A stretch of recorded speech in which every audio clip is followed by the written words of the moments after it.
Maro ny olona nilaza sy talanjona areto lagaga raha vantany vao nahita ity sary ity.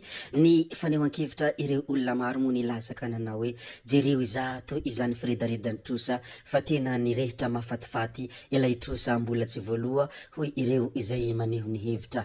Fa na zany na tsy zany anefa dia tsara ny mampafantatra fa feno 4 taona ny nazahoantsika ny fahaleovantena, nohon' izany dia mirary fety sambatra ary miarahaba manokana ny malagasy rehetra tratrany izao asaramanitra izao. Ny zavatra zay fampizarantsika ato sy zavatra izay fampiresantsika ato moa dia ny zava-misy ny vaovao foana, koa dia manasanao hanaraka an'izany famelohana hanarantsika izany dia abonné aloha ny chaîne-tsika ary asio j'aime ny vidéo indrindra apetraho ihany koa ny commentaire nde ary ataontsika izany zavatra izany mialohany hirazantsika ny vaovao misy.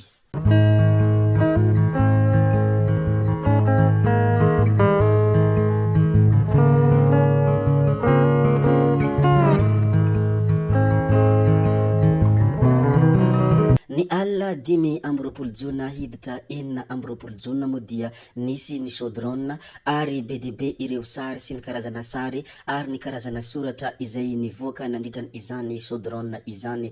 Toy ny hitantsika amin'ny reto vidéo ireto dia anisany sary sy soratra izay nivoaka nandritran' iny chaudron iny, fa ny tena nahatalanjona ny maro dia nisy sary ny teleferika. Be dia be ny olona faly ka niorakoraka etsy anatrehany zany kosa ny ao amin'ny tambanjotra Antserasera dia be dia be ny olona manalaiaka. Izany manalaiaka izany moa dia manany ihany ary tsy mankasitraka fa feno esoeso ny fanehoan-kevitra izy ireo. Nde ary hijerevantsika izany fanehoan-kevitra izany sady manalazy moa isika ato anatin'ny ity chaîne ity no mizara ny zava-misy. Tsara ho fantatra moa ireto zavatra ampahafantarina ireto ary anisan'ny tena nahagaga tokoa ny fanehoan-kevitra n'olona be dia be tao anatin'ny tambanjotra. Raha vantany vao nisy nandatsaka tao anatin'ny tambanjotra moa ireo chaudron, indrindra fa ilay sarin'ny teleferika dia nitovy tsy misy valaka daholo ny fanehoan-kevitra n'olona rehetrarehetra.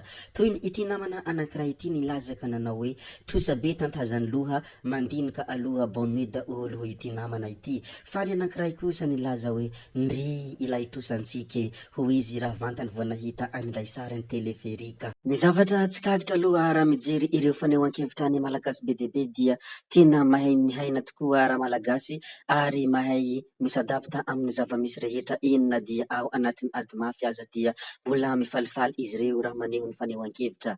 Ity namana anankiray ity nilazaka nanao hoe mirehadrehatra mahafatifaty ny trosa hoy izy, ataony trosa mirehitra mihitsy de faly ery totoizety hoy fanambarany sasany, fa ny sasany kosa nilazaka nanao hoe manjelanjelatra ery zany trosantsika zany ry havako, mirehitra ilay trosa. Hitantsika amin'ny ireo soratra ireo fa tena izay tokoa ny fanehoan-kevitra ny malagasy be dia be tao anatin'ny tambanjotra Antserasera raha vantany vao nahita ilay sarin'ny teleferika. Ny sarin'ny teleferika moa ny tena nahatonga izy ireo naneho ireto fanehoan-kevitra ireto ary tena feno any ihany fa tena avy anaty fo nefa raha tena dinihina lalina ireto fanehoan-kevitra ireto. Fa na zany na tsy zany anefa dia tsara ny mampafantatra fa feno 4 taona ny nazahoantsika ny fahaleovantena ary amin'izao fotoanany asaramanitra izao dia tsy hay ny tsy arahaban'ny malagasy ary tsy homena tsiny ny malagasy raha toa ka hifaly amin'izao fetiny asaramanitra izao, satria efa nahazo fahaleovantena isika ary 4 taona ny amin'ny androany no nazahoantsika izany fahaleovantena izany.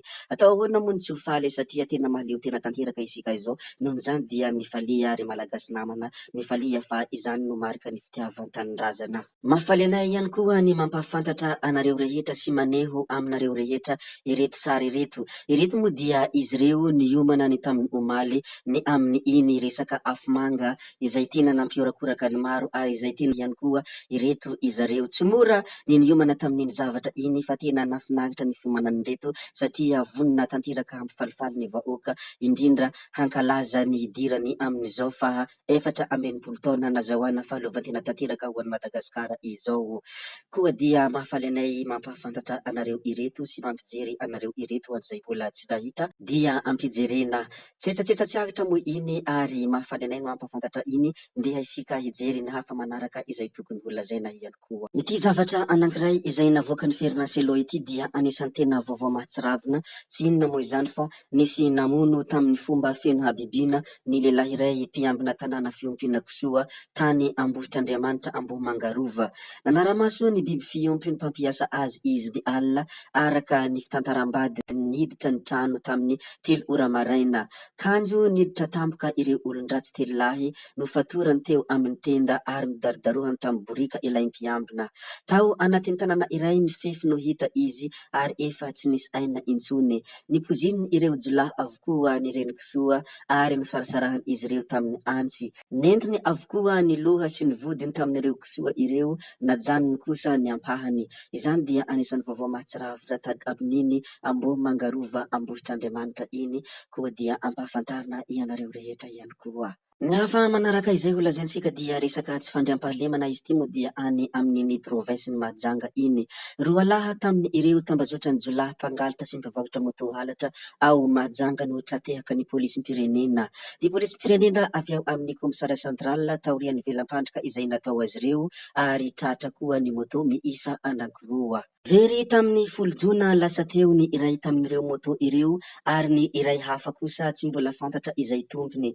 Araka ny loharanom-baovao, nirongatra ny halatra moto tao Mahajanga tampo-tanàna tao anatin'ny 3 volana ary miisa 3 na 4 isan-kerinandro ny fitarenana voarain'ny polisim-pirenena raha ny fanazavana. Karohina ny naman ireo jolahy ireto raha toa ka natolotra amin'ny fampanohavana kosa izy 2 lahy ireto taorian'ny famotorana. Izay moa dia resaka tsy fandriampahalemana any amin'iny provinsin'ny Mahajanga iny, koa dia ampahafantarina isika rehetra ato anatin'ny ity video ity. Iverenantsika kely ny resaka chaudron izay nisy tamin'ny omaly.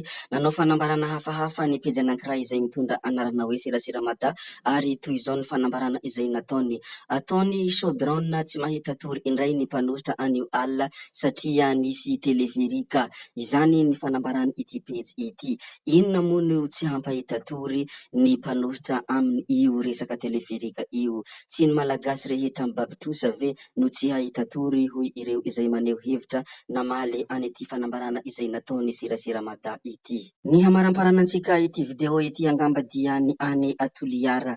Nisy namaky omaly alina ny tranona Andriamatoa Desire Rasambany any Toliara moa izany. Vila Rasambany fokontany Andamasina commune rurale Mitsinjo teo anelanelany amin'ny 9 ora sy ny amin'ny 10 ora alina ary maromaro ny entana very ary lasa tamin'izany ihany koa ny ordi portable MacBook ary ny ordi portable marka Dell. Ireo taratasy dossier mombamomba azy manokana sy ny fianakaviana ary ny asany koa dia lasa ary ny finday sy ny telefona anankitelo dia lasa avokoa. Noho izany dia ny angavy izay manana loharanom-baovao momba azy ireo ny tenany mba hampandre azy na ny fianakavianany na ny fokon'olona. Izany hoe ampandreneso ny fianakaviana na ny fokon'olona manodidina eo Andamasina Toliara mivantana ary amin'ny ity numero ity dia azonao antsona 034 66 408 68 ka ampahafantarina isika rehetra izay ho an'izay maheno sy mahanana ny loharanom-baovao momba an'izay dia antsoa io laharana io. Zay koa no ny namarina ny videontsika ary tompoko vavy sy tompoko lahy koa dia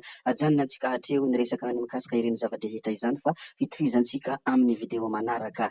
Zay fa ankasitrahana eram-po eran-tsaina ianareo na vita nahen'ny video hatramin'ny farany ary mbola manentana anareo foana ny mbola hanaraka ny video manaraka. Hametra beloma izahay tsy tany lavan'ny resaka hody izahay sao dia fa ianareo kosa mazotoa amin'ny zavatra rehetra izay atao veloma vetivety fa tsy hoe veloma mandrakizay amin'ny manaraka indray io. Bye bye.